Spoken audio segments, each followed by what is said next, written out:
Oh, hello. Hi. Hello, everybody out there, and to Kari Byron, who is my guest. Felicitations, everybody. This is so exciting, y'all. Hi, Kari. Hi. How I'm are so, you?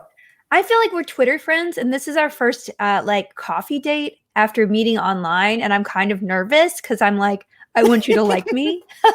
I already like you. I already Okay, like good. you. Yay. But it's 2 p.m. Coffee is a little strong for me right now. So, Oh, believe me, I have had decaf for years because I am such a I don't want to say uptight, but take that and multiply it by 50 and then you've got my constitution.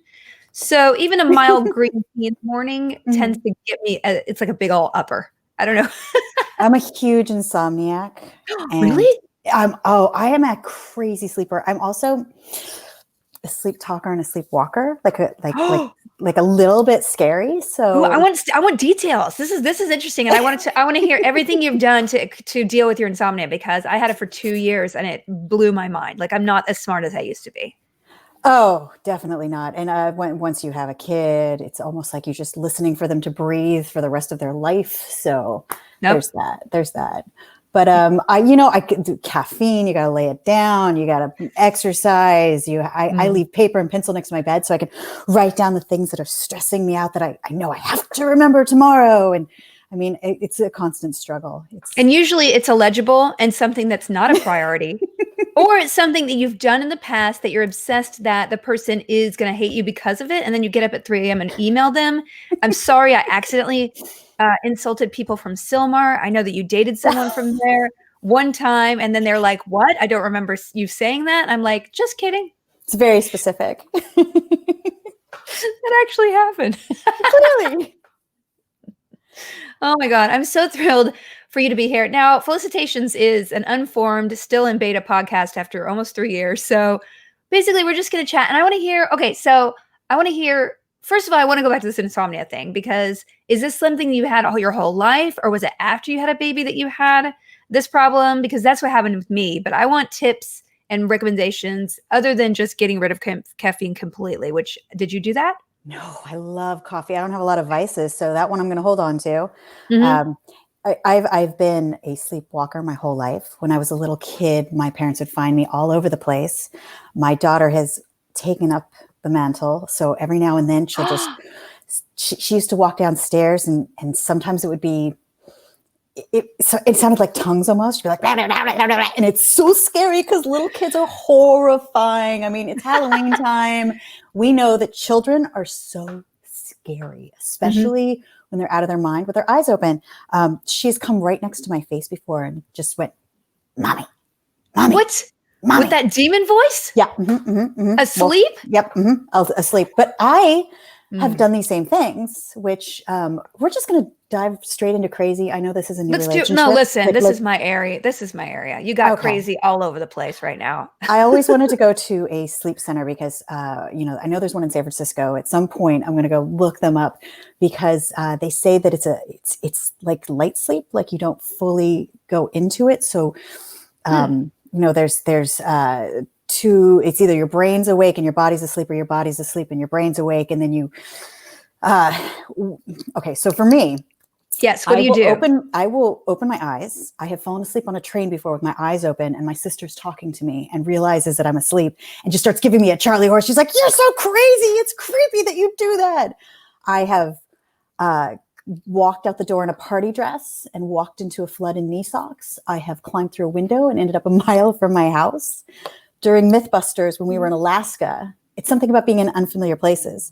We were Yeah. in these gross little cabins with like chemical toilets, and that was it. Hmm. And the snow had gotten to so high up that I was just wearing night clothes, and I stepped off the step and just like went waist deep in snow, which woke me up.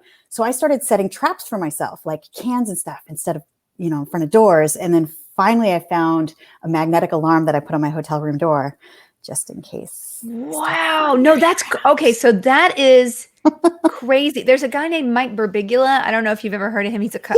Yeah. He's amazing. Like I saw he did a one-man show about being a dad, which I had some issues with thematically, but he's an amazing it's just a guy's perspective on, I'm like, screw you, where was your wife? But it's kind of, I really should let him do his art because he's a brilliant writer and a comedic voice, but he actually has a disorder where he's violent when he sleeps. So he basically has to be tied down at night. Shut up. No, for real. Look it up. He's done I saw that in movies. That's real? No, it's real. And he even did, I think he did like an indie movie about that. And then he mentioned it in the second One Man Show that I saw, which is great. You could see it, I think, on Netflix. I forget the name of it, but he is really brilliant. But yeah, he has this thing where he has to be literally tied down. And after he had a baby, he had to be locked in the room and tied down because they were worried he might just do something violent in his sleep to either the wife or the baby. I mean, it's just, what do you do? I don't know. This obviously, just a genetic thing. It's just very odd. I guess. I don't know. I mean, I've only tried to choke somebody out once, but I feel like maybe they deserved it. Wait, what? It was, I watched a lot of martial art movies right before bed, and and my ex-husband just, that's enough maybe of that story. Maybe that was, sometimes the subliminal is really not so subliminal, right? Yeah, right. No, but I've never done anything violent. I'm glad there. I usually just have something fantastical that I walk around and see. I talk a lot, but I talk not in real. So I'm wondering if we all recorded ourselves, are we all speaking the same sleep language? Would that be amazing? Interesting. Sounds like a horror film, right? Yeah, that sounds like something that there's got to be an ology for. That's a good podcast. Have you ever heard that? Allie Ward. She does this podcast. That is one of I think I would, of all podcast-ish people in the world, I think I would fangirl out around her the most in person. Yeah. You've never met her in person? No. Have you? Yeah. And she was amazing. I feel like we should have like a redhead triad. We should have a redhead awkward 2 p.m. coffee. We should. Where we don't drink coffee. Yeah. All right. Well, these are all good tips, or at least horror stories about your particular. Can you tell me, so how is quarantine treating you? Because we talked about this briefly before we just started. I was like, we got to save it because this is basically top of mind on everything and everybody's mind, top of everyone's mind. How are you coping? What are your tips? And is it an up and down process? Is it like good for you? What's going on?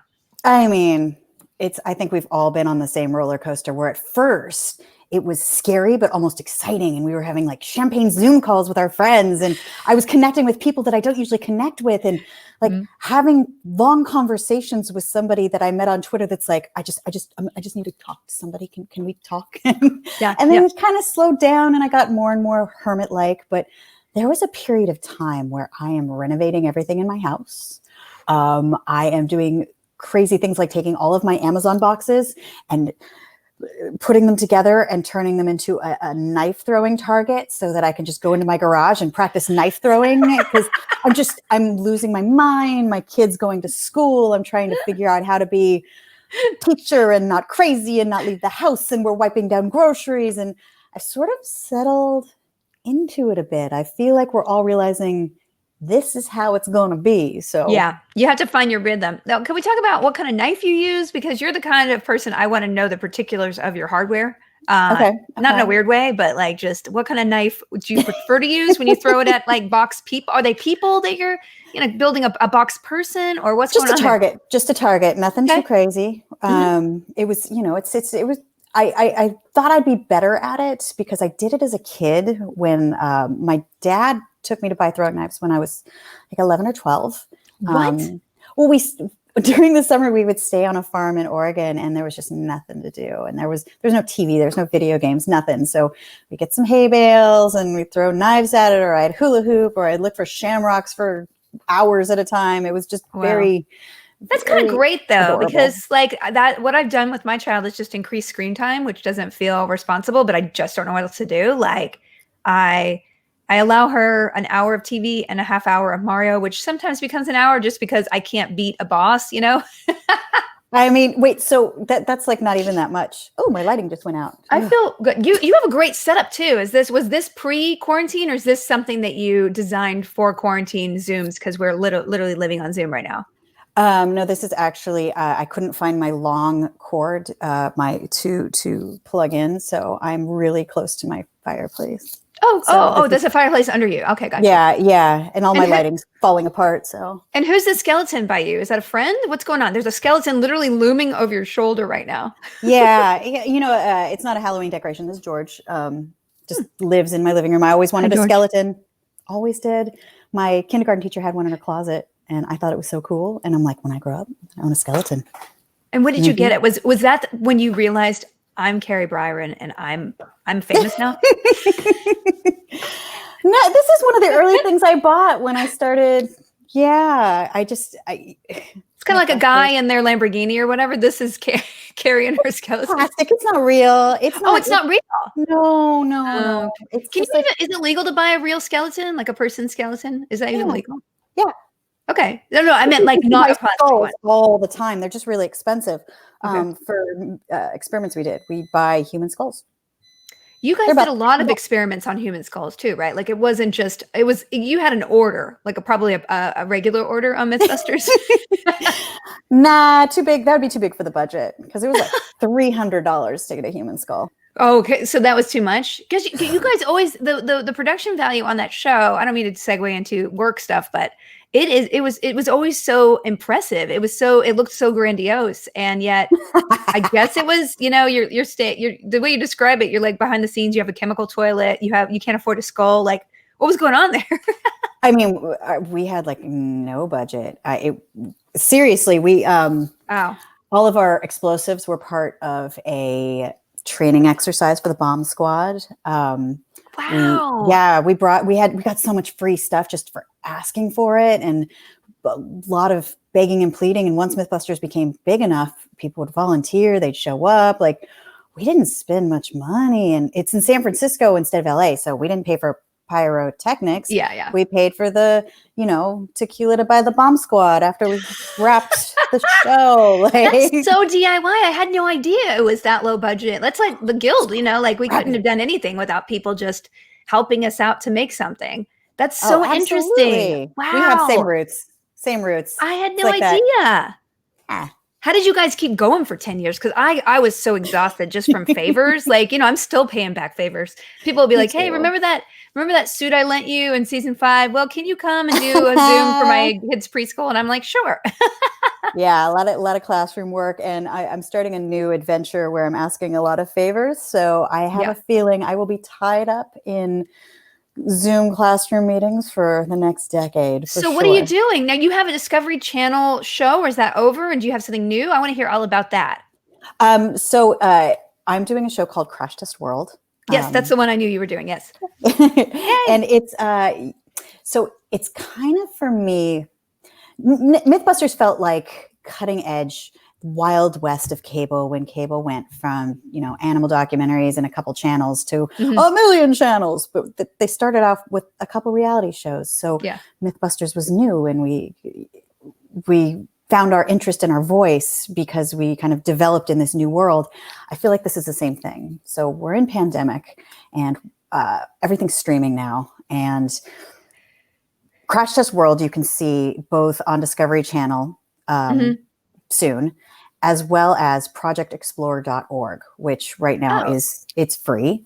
And our shows are cut up into pods, and every pod has a lesson plan with it. So it is family friendly, edutainment. So anything from learning about beekeeping in Detroit to how do we live in a place of peace, in a place of great conflict like Israel, where they're doing surfing for peace, or tech camps for kids of all faiths.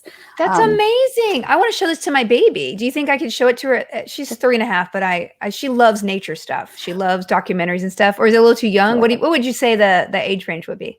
I think I've always done stuff that is multi-generational, and there's lots of bright colors. And I have a thing for when I'm on TV.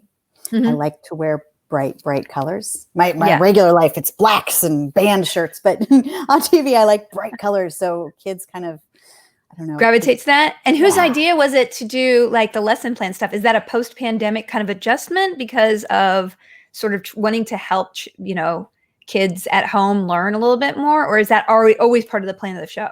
Well, this is what is so beautiful. The projectexplore.org has been streaming since for 17 years, since before YouTube. Wow. And it has been travel adventure. And the woman who founded it, her name's Ginny Bukos, and she, after 9/11, saw a bunch of xenophobia, and she wanted to be able to bring the world into the classroom. So she's been making these little educational pods and having hosts go out around the world for a very long time. At one point, she decided she wanted to take it to a high production level. Mm-hmm. And she kind of connected with me on Twitter through our friend Dallas Campbell, who was hosting a show with me. And we just talked for like 2 hours about our dreams for the world Wow. and decided to create the show. And I had written a book called Crash Test Girl. And so the show became Crash Test World, because it's about just seeing through curious eyes. Yeah. Yeah. And that's incredible. So this is all predates, but it's perfect for now because people, I'm always looking for resources where I can like, hey, let's learn about a bee today, right? And I always like show her 3 videos on it, but like it'd be so awesome to have a more in-depth sort of plan, but also just filling out that one video with other things. So, because you don't just learn by watching one video, right? You got to watch several and reinforce it and look at it from different ways. And that sounds so wonderful. How crazy is it that quarantine happened and you're like perfect for it? Is that weird? I mean, we've been working on this for a couple of years, trying to get it off the ground, because we weren't going through traditional cable networks like every show I've ever done. Yeah. It's something different.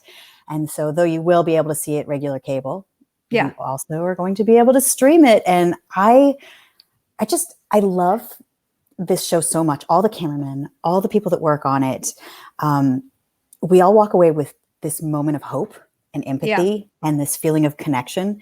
And since we were filming before pandemic, we were traveling to Israel, Qatar, Berlin, Detroit. Like, we were going all over the place. And it was really cool to have a show that made me feel so good. So much so that our cameramen live in Berlin. They fly to where we're going. Like, we're from all over the world, but we believe so hard in the project that even after 12 hours of filming, we all go have a drink together. We have dinner together, whatever. Like, we're just excited to be there. That's amazing. And it really does. I think a part of the bad thing about being such a big country is that a lot of people aren't exposed to other cultures. They're not exposed to the idea that other people live completely differently and have an amazing place to live, right? So we have this sort of insular idea that America is the way that we live is the end all be all. And I think that foments a lot of xenophobia. It foments a lot of judgment and a lack of empathy. And I think the more you could see the world from different angles, the more you're able to be empathetic to other people's plights outside your own, worldview. And so the earlier we can expose children to stuff like that, the better. That's why my daughter, she has eaten a lot of different kind of foods. And thank goodness in Los Angeles, I can get her Ethiopian food. I can get her, kebabs or schnitzel or whatever. Somebody in Kansas can't do that, right? They don't have the breadth of exposure.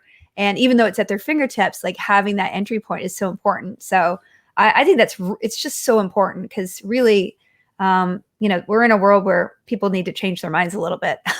And it's kind of the ethos of the show is I want a 9-year-old kid in, LA to be able to see a 9-year-old kid in Delhi, to see a 9-year-old kid in Tokyo. And they realize they're more similar than different. I mean, we all want to feel safe. We all want to love. We all want to play, and we all eat. Like, we have all of these really comfortable norms that we're all seeking out. So it's very easy to, when you're in person, be able to familiarize yourself with somebody's situation and be like, oh my God, this is exactly what I'm going through.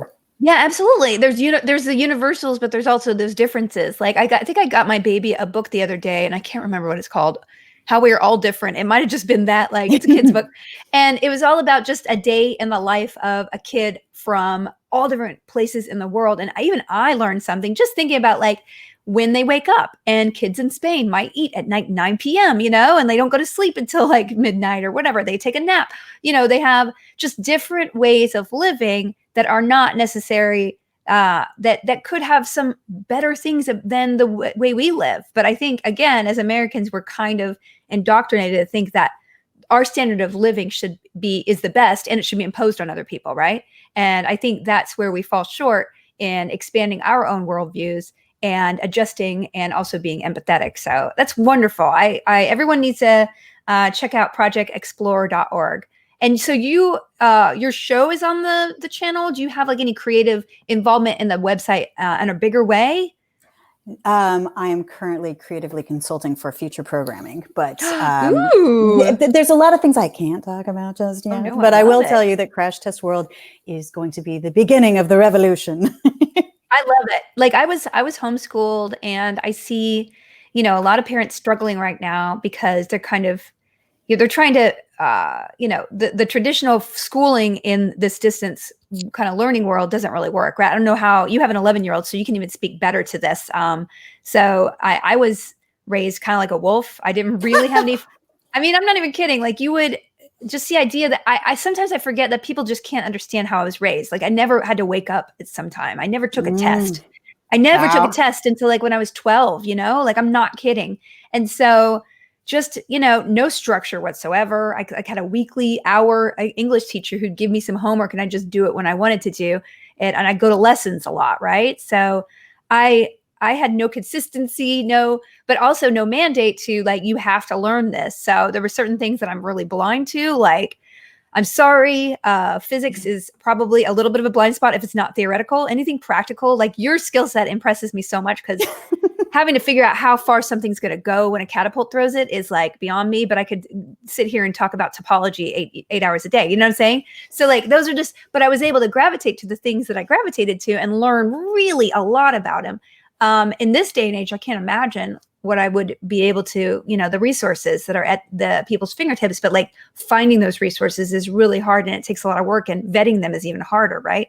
Well, I mean, homeschooling is very different than remote learning. What you did is a whole different way of learning, but so many really impressive women I know have been homeschooled. So I can see where you came from. I know. You can see that sort of like we don't fit in. We don't have a perspective on ourselves that other people have on us when they look at us. And I feel that does lead to a disconnect. Like why you kind of have a perception of the way you fit into the world and it doesn't fit with other people. And sometimes that's a good thing and sometimes it's a bad thing.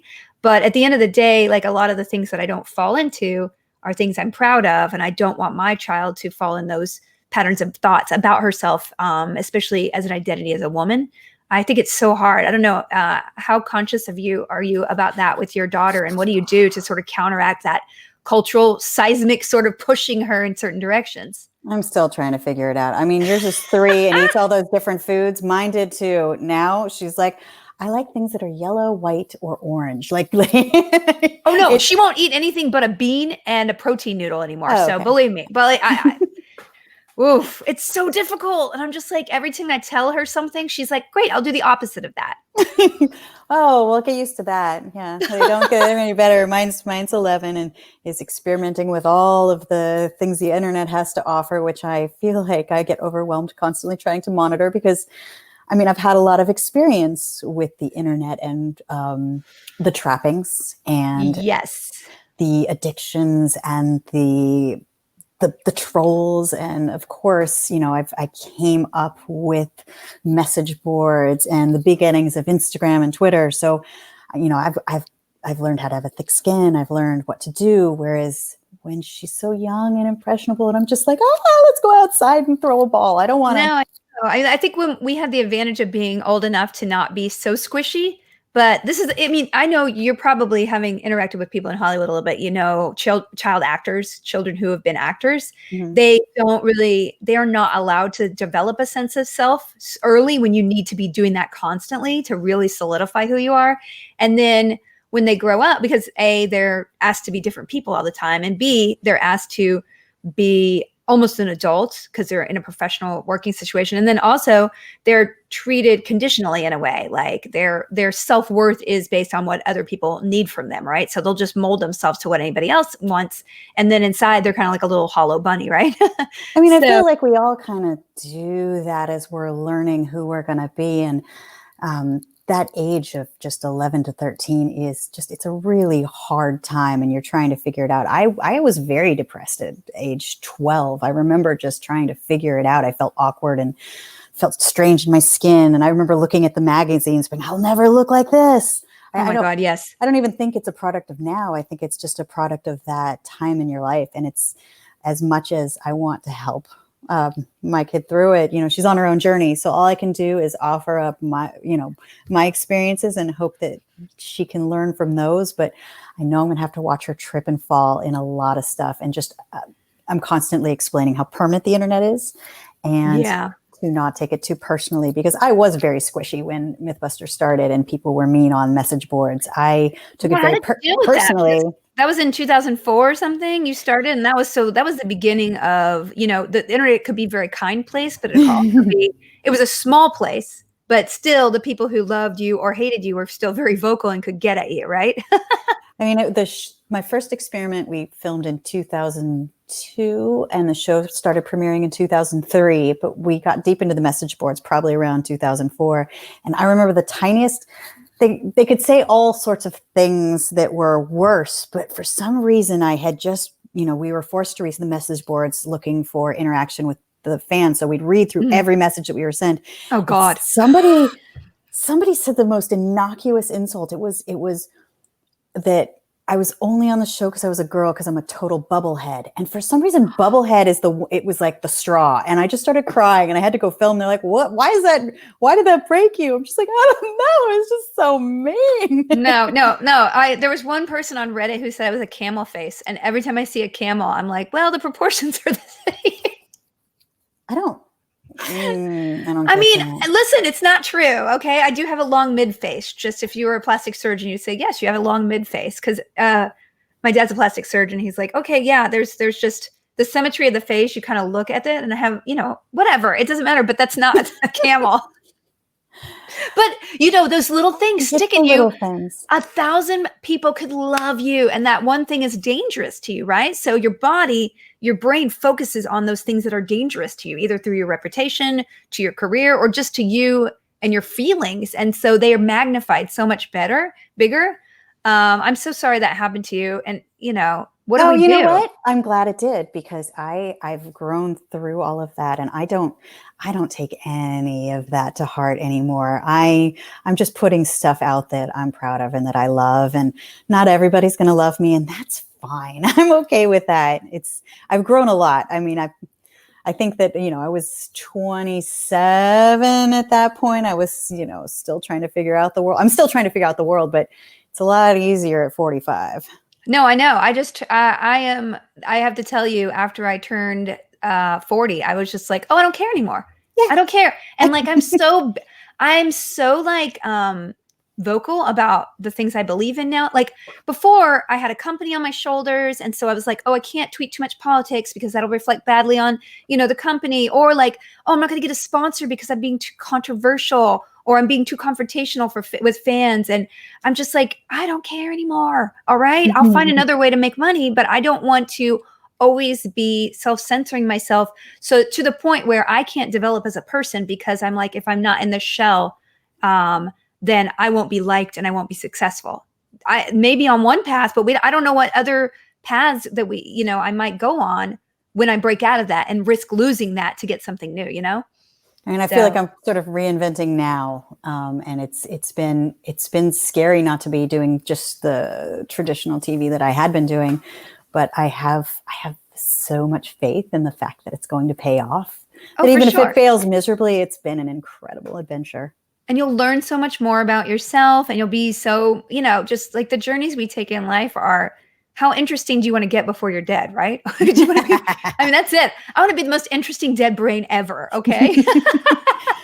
I mean, I'm a curious person. I spend a lot of time going down rabbit holes. I'm fascinated by those sort of things. I want to hear.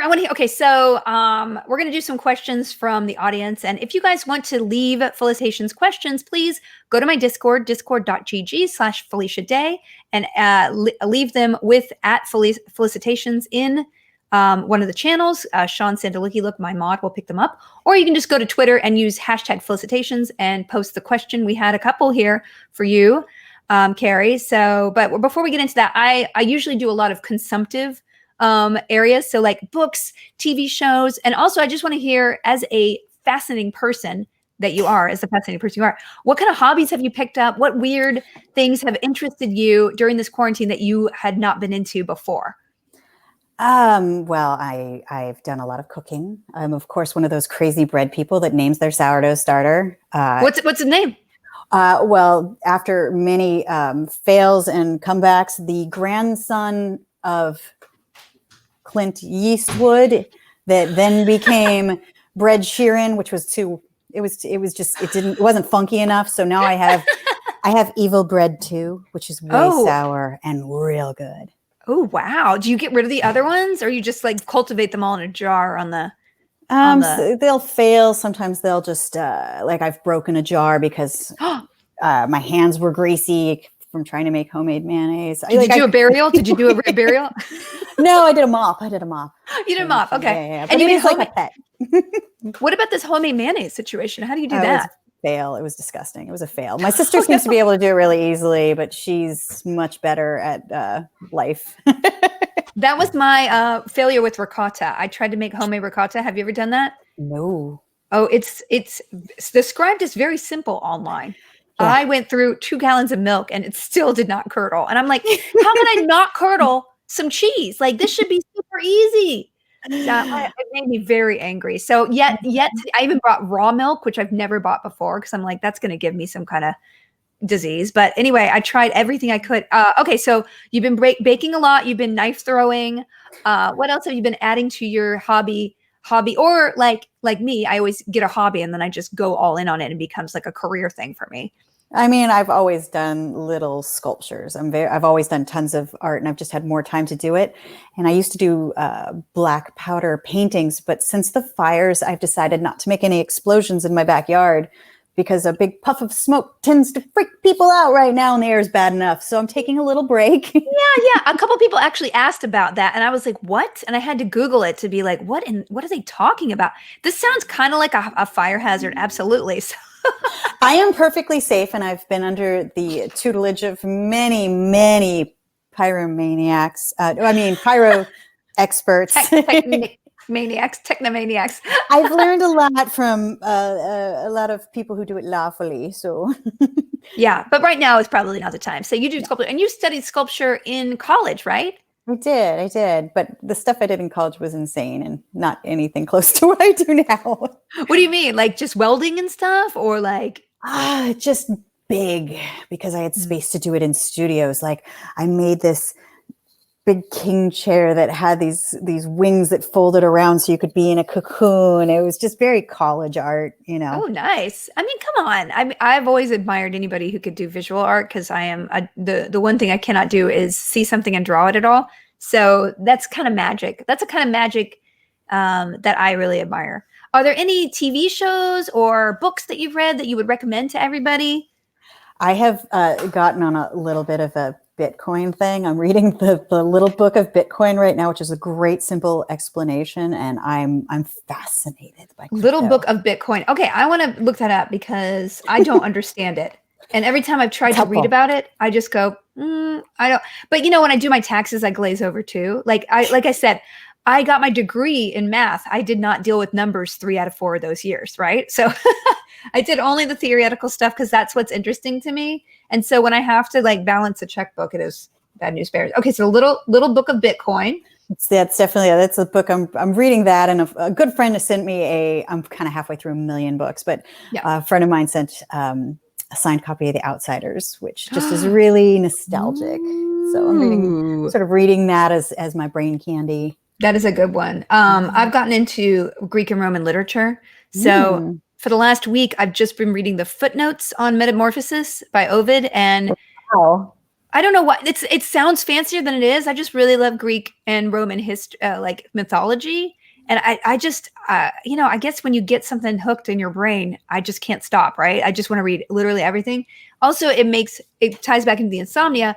When I had horrible insomnia before I started like some drugs to help me with all that, the anxiety, it was really just anxiety based. I would have to read the most boring thing before bed, and it turned into theoretical physics, trying to understand string theory. which made me feel helpless and lost in the world because we're so insignificant and so ignorant of what actually how the world works. So then I went to philosophy, which was even more depressing. Then I went into the collapse of civilizations, and then I went back to Greek and Roman mythology because it's like, well, people are assaulting a lot of people, but at least it's stories versus like existential angst. Dang, that is a lot. It's a lot. This was over 7 months though. Like, anyway, also I've been watching a lot of British baking shows. So what do you do with that? Oh, I love British baking show. That's a good one. Yeah, the new season is good. I like those. The new host, right? it's fantastic. I mean, that's one of those. That's a good show to watch with my kid. But I am obsessed with Legendary on HBO. Wait, what is that? I don't know this show. Okay. So it's based on New York ballroom. Do you know what that is? I know. No. What? Do you remember the song that Madonna did that was like, oh, voguing? So yes. Isn't that what Pose is about? Yeah, yes. It's what Pose is about, but it's a reality competition show. What? What? Yes, I'm writing it down. Legendary. Fantastic. So is it like live? Like it's not like a documentary. It's about people now trying to do, because it's new and in again. It's like judges and performances and costumes and attitude and just finding self-esteem in whoever you are. And it's so amazing. Okay, that is 100% on my list. There's also a pottery show, the Great Pottery Throwdown, I think, on HBO Max. And I'm literally hooking up that whole service just because, I mean, I think I get it free with AT&T anyway. And they gave me this really cool, like, free, like, social media package. I was like, okay, it's time for some They like, here are the movies you can watch. I'm like, yeah. I want the pottery show, please.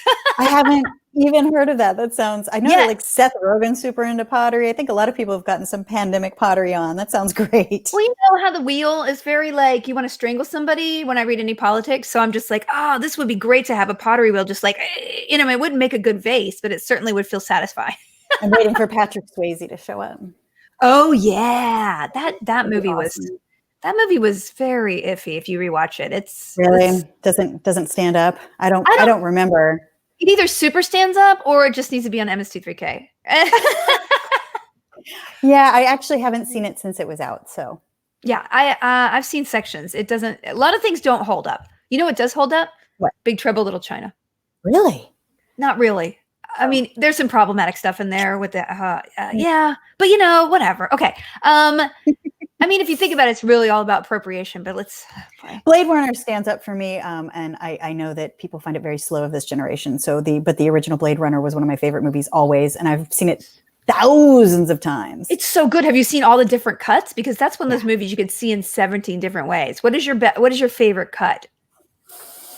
I don't mean to, I'm not quizzing you. Yeah, I actually really like original format because that's the one I've seen the most, and that's the most comforting, and that's the one that for me, I actually took it with me when I was backpacking, and on a little tiny cassette that fit in my camera, so that when I really, really missed home, because we didn't really have internet so much, so I would watch it on my little camcorder screen, and it was like, because Neuromancer was my favorite book, and then I saw Blade Runner. I think they're supposed to be trying to make that into a TV show, which I'm like, one of my favorite books is, what is it? Bruce Sterling. What is that book? It's with a little girl. Guys, I'm going to look this up. Anyway, well, we have, I'm going to look it up so I can say this book. Oh, it's not The Difference Engine. It's another one. Okay, I'll get to this book. But anyway, I'll have a question that actually dovetails into something we were just talking about. Kels today asks, when we are able to travel freely again, what are your top 2 or 3 destinations, near term and long term? And what travel destinations do you want to share with your daughter? So you have been, you backpacked around the world, right? And then then you've traveled so much. Your new show is you traveling around the world. So you obviously love travel. It's very hard right now. What are you going to do? But where were you going to go when it opens back up again? Well, we had plans to film in Pakistan, Turkey, and Costa Rica, and they all started to get canceled one after the other. So we will try to go back to those. And my favorite place to ever travel was Egypt. Really? Oh, it was so amazing. I mean, it wasn't the easiest travel, but getting to, I sailed down the Nile in a felucca and like slept on it under the stars and just went to the Valley of the Kings and walked around. It was 120 degrees out, but I walked around in such fascinating, beautiful places that it was incredible. And did you know a lot about Egyptian mythology or history at the time, or did you learn it while you were there? Like, I mean, everywhere I went, I would. My favorite thing was to make friends with kids because they would tell you, they were the greatest tour guides, and they'd always take me to the most interesting places. And I'd end up in kitchens with mamas cooking me food. So, is that how you just try? And that was not part of the show. That's just the way you travel. Oh, this was when I was 23 and sleeping in doorways and sneaking on trains. Now I stay in nice hotels and have fixers that help me. And the production company that does my show is Andrew Zimmern's, and he's a chef. So everywhere we go, we eat so forget it. Well. I am really well. And see, I never roughed it. I never roughed it when I was young, and I could never rough it now. Like, it's just not going to be. I even like the idea of peeing in the woods is like a little traumatic for me. Really? It's so easy. That's like a life skill. Like my daughter's scared of it, and I was like, no, girl, this is something you gotta learn. You practice in the shower. And she's like, no, I'm scared. I'm like, okay, come into the bushes. I'm going to do it with you. Drop your pants. Wow. Yeah. That is like it's a family outing. Well, I'm going to teach her life skills. There are things you got to know as a woman. And Mythbusters never had bathrooms for the ladies. Maybe a porta potty if you're lucky. We'd be in a quarry or a forest. So you got to be able to pee without getting on your shoes. Wow. Which is that is hard. That is hard because the angle, they have these funnels you can buy now. You have a pea-covered funnel. Yeah, then you have a pea-covered funnel. It's true. Yeah, okay. It's all about muscle control. Something that's good after you had a baby anyway. You learn how to aim it, and you can aim your pee. What? Of course. Practice in the shower. Okay. Yeah. No, I should. I had a C-section, so I guess I'm not like I don't have the lithe. Whatever that is. No excuse. No excuse. Like it really is. It feels like what happens if the apocalypse happens? You got to live outside. What? True. I'm going to have pea toes. You'll be like, oh, it's old pea toes day over there. Just smells terrible. I will show up with my machete, which I keep under my bed. And you'll be like, oh, here's the toilet. Hold on. My ultimate goal between you and me and the internet is to learn how to fully stand and do it. Because there is a method to do it. It's called like a pinch method. And I've seen videos and I can't figure it out. There's videos? There's videos for everything. I know that. Okay. Well, this is going to be my new end of summer. Well, I guess it's fall now. So this will be my fall goal that I just go. I mean, my baby does nature peas. So I'll let her go in the backyard just because I'm like, okay, we can practice, but I've never done a nature pea. So maybe I need to start doing that in my backyard. I was in the rave scene in the early 90s for a minute. So that was a lot of festivals and such. Maybe that's where I started to hone my skills. Yeah, that's where cool people go, right? With raves. Did you? Yeah, we had the. Okay, guys, it was The Diamond Age by Neil Stevenson. So it wasn't even the right author. It was not even close. It's a really good book. Okay, I will put it on my list. Most of those, I'm sorry, but most of the cyberpunk books are really hard to get through. Like they're not 100% accessible. It's like contemporary sci-fi. There's a lot of very theoretical physics based contemporary sci-fi, and people are like, oh my god, it's amazing. And I try to get into it, and I'm like, it was great, but I don't want to admit that I'm like, I didn't really like it because the characters are never that important. It's always about the esoteric, world building, and I don't know. I've started and not finished a lot of sci-fi, but when you find a good one that sucks you in, it's always people who can really write characters. It's the Neil Gaimans of the world that can really develop a character. Anne Leakey, have you ever read those? Those are so incredible. Okay, I have a couple of questions. Let's see. Richard Gagnon asks, he always asks good questions. What's your favorite scary movie? Which I guess I picked that because it's October. So many. So, I mean, like when I was really young, like Poltergeist scared me and The Shining scared me. And as I got older, I kind of like the sexy horror movies. Like The Hunger was my favorite vampire movie do you remember that one? It was Susan Sarandon, Catherine Deneuve, and David Bowie. That was hot. That sounds hot. Yeah. And it was like, I think Bauhaus was the opening band in that movie that, they were going through the 80s club scene. And it was very LGBTQ positive, and it was a I great don't know why movie. I've never seen that. I avoid all scary movies. The scariest movie I've ever seen is Big Babe Pig in the City, or maybe Guillermo del Toro, Pan's Labyrinth. I think that was my favorite because I would watch that again. I don't like people being dismembered or being Oh, hunted.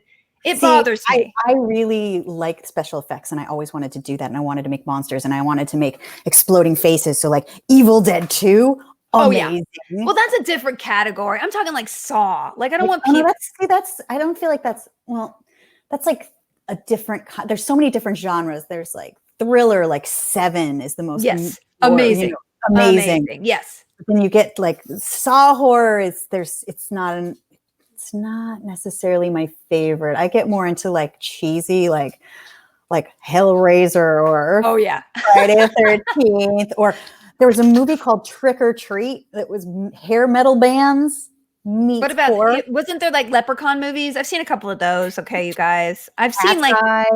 when they look really bad, I'll watch them. Like, but there's just not my yeah. Seven was a great. Now that I think about it, people don't make movies like that anymore. But those were like the best. Those kind of thriller sort of. It's almost Chalky. like Ashley Judd was in a lot of them. Remember that like early 2000s, late 90s. Anyway, okay. Let's get through a couple more questions. Sean Sandaluki, look, one of my mods asks, what special challenges have you faced as a mother in the entertainment industry? That's a good question. I mean, that's kind of a funny one because first of all, I had never seen anybody pregnant on TV when I did it, and I was scared I was going to lose my job. And since I do work in the entertainment industry in a very scrappy budget, I had to save up so much money because there's no maternity leave. I don't have benefits, and I wasn't sure I was coming back. So Wait. You didn't, I guess it wasn't union, huh? That's not a union show. no, Discovery was not a union show, it was all reality. So I literally scraped and saved because I knew I wanted to And they have. didn't give you maternity leave? Well, you get the state mandated, but you don't That's know. not right. I wasn't even sure I was going to come back. They all of a sudden started interviewing girls to take my place temporarily, but I'm like, they're trying real hard to fill that space, and they picked somebody pretty darn good. Wow. That is so, I mean, that should be illegal, right? Like Well, that. it's not union. That's how I think It's, that's the yeah, you're problem right. with reality TV. Yeah, there's no protections, you guys, there's no protections. And the fact that women are penalized in a lot of ways for having children it's an endemic problem that feeds all the other problems with women in the industry, because then they're not able to advance to be in upper management, to be in charge of things, and it just perpetuates itself. And then fewer women are hired because there are fewer higher ups. Like this is really like child and taking care of women who are pregnant and having babies. Like that is such a horrible thing when you hear like what happens in Finland to women. They get 6 months off or a year off, like So jealous. no, they do. And they get, there is a support system for them. And so it is, yeah, whenever European people hear about things like that, they're just kind of horrified because what their standards are just nothing like that. So I can't believe there's no law that would have protected you. So thank goodness you came back. But at the same time, I'm so sorry you had to go through that because it's already the most stressful thing to experience in your life. Why have that on top of it, right? I mean, I worked up to my due date. I worked because I didn't want to turn down any money. So that's why there's video of me where I am huge. I am 10 months pregnant. Myth busted. It's 9. It's 9 from when you find out. 10 months pregnant. Like my due date, I'm on camera, like waddling away from one of Grant's robots that's chasing me. Like I still nature peed with that big old belly. Wow. And then when I came back 4 months later, I was pumping my breast in the back of a minivan, talking on the radio at a bomb range. And they'd be like, what is that noise? Like, nothing. Trying to find a cooler to stick the breast milk in. And then a PA gets it all over his hands and he starts to cry because ew. It's just milk, guys. It tastes really good too. There's a lot of comments. I usually don't refer to my chat because this is an audio podcast first and foremost. But a lot of people in Europe, it's 12. You get 2 years of paid maternity leave in Austria, but only 1 is paid. Oh, and then New Zealand, Australia also has a very generous leave, and the fact that you're protected to have your job when you get back. So even in my Fenrig, I don't know where you're from, but even my backwater country, it's normal for women to have 1 year pregnancy leave, and then the father can get 6 months. So the idea that, it's just so interesting, this country just can't get behind its own self-interest. Like, why is that unreasonable to support women? It's, we're in entertainment, so there's also this strange thing that happens where your opportunities change, and for sure. Suddenly you can't be tough or sexy or strong. You're suddenly pigeonholed a lot into mommy roles or 100%. Or children's education. Whereas, which are all lower paying opportunities, right? So the minute you become a mother, there is this perception of men to you, and I don't care what they say, it 100% influences the way they hire you for things, right? And they don't consider you their priority. It's this weird sort of like wish fulfillment and interacting with women that, oh, this is a woman I would date or be with, in a more crude way, right? And I do believe that it is endemic to Hollywood. I've seen a radical change in the way I'm treated and the opportunities I get and what people think I should be doing, which is enabling other people more than myself, which is being more behind the camera or in a supporting role. And women my age are not able to have that sort of like voice to be the center person, because your job now is to be supportive of other people. And that's what, it's just upsetting. For ladies like you and me. We don't believe in any of that. Nope. And we will be not only the change makers, but we will be the ones that are hiring. So I feel like you and I. Yeah.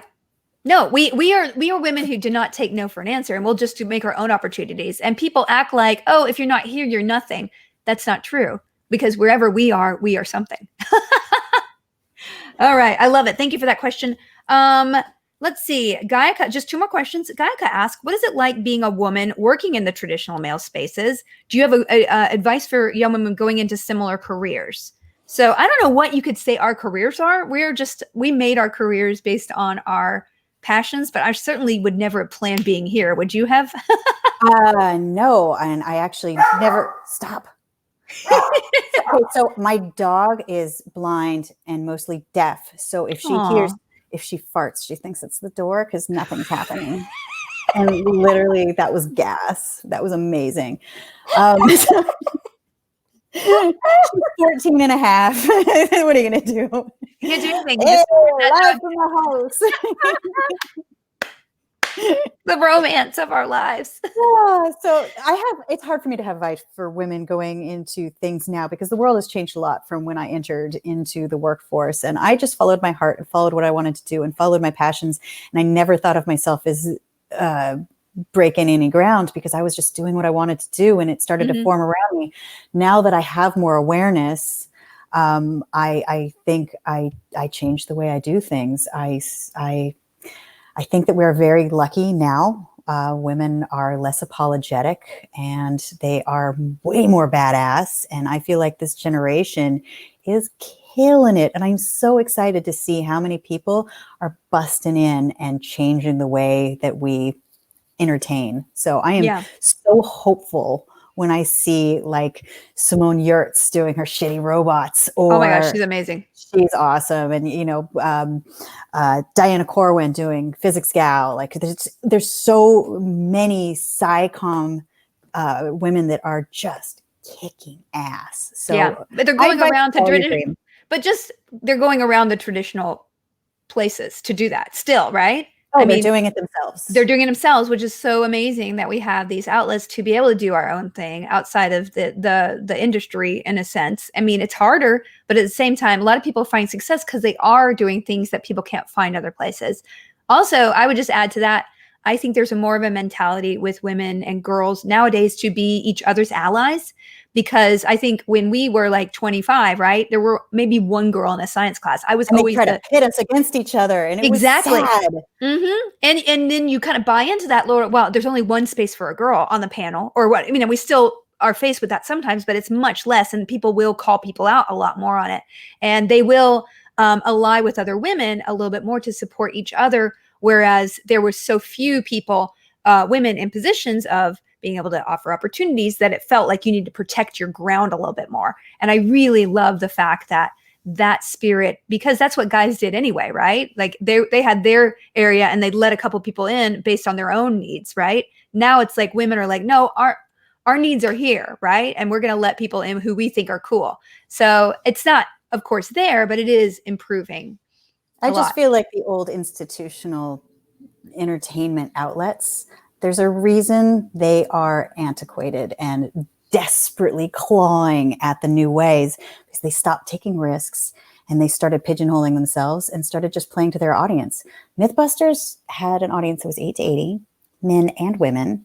And you would watch it and it wasn't necessarily in your genre. So a lot of people started to get into it that maybe wouldn't have watched it. Whereas now every channel has the focus, because they're trying so desperately to get that advertiser. Whereas you need to every now and then make a Walking Dead or a Mad Men. You need to like jump out there and make a Mythbusters. You need to go outside the box. And that's what Netflix and Hulu and all the streaming services are doing. Yeah. And then it's succeeding because you don't stand out by doing something that everybody else is already doing. The things that stand out are like, oh, I've never seen that before. That's that experience, right? And, you know, I can't tell you how many times I've pitched project after project about quirky women who were either fangirls or fan women or, really off kilter. And nobody was ever bought anything I've pitched, and maybe a couple times I've gotten an option and then it just dies because it's like, it's really not our demo. And I'm like, you mean it's not like the other things you do? And so I'm like, well,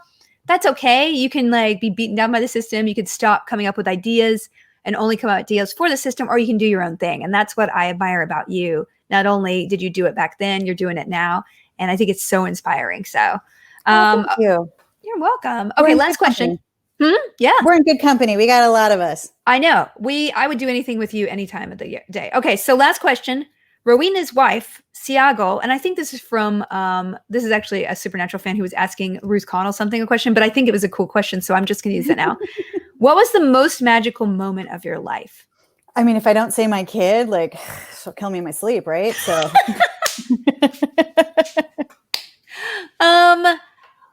I have magical moments all the time. I am really inspired by things that don't seem like they should exist. At one point when I was in Turkey, I climbed up this place called Mount Olympus and saw where fire was coming out of rocks because a natural gas was leaking out. And at one point lightning hit it.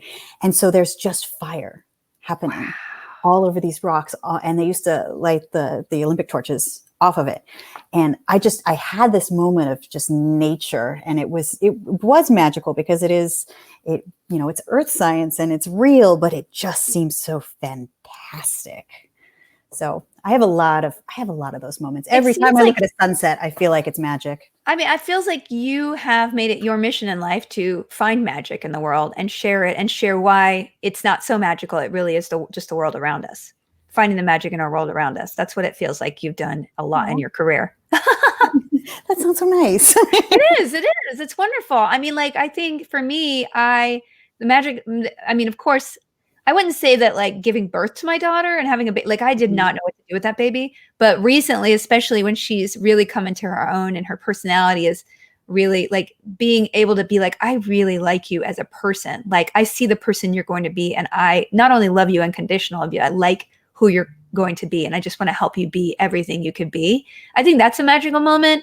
But also when you find something and I'm able to share like something new and enrich somebody else's life, that really gives me a lot of, it's kind of magical to be able to give somebody else magic. I don't know. I don't know if that's articulate. Certainly not as articulate. I know what you're saying. Anyway, okay, we're gonna wrap this up because we could talk hours a day. I feel like you are so fascinating. we didn't even get into this. I feel like you and I should have a glass of wine sometime and make this crazy. Yes, I will do. If you ever want to play on screen off, I am at your command. I am so glad that we had this time on camera. Let's have some off camera, but I appreciate all the viewers here. Please subscribe, share the podcast, and Kari, where would you like people to follow you and find your work? Of course, you can go to projectexplorer.org and check out Crash Test World. But if you have any more questions, I am on Twitter at Kari Byron and on Instagram and Facebook at The Real Kari Byron. Amazing. All right. Thanks, you guys. We'll see you later. Bye.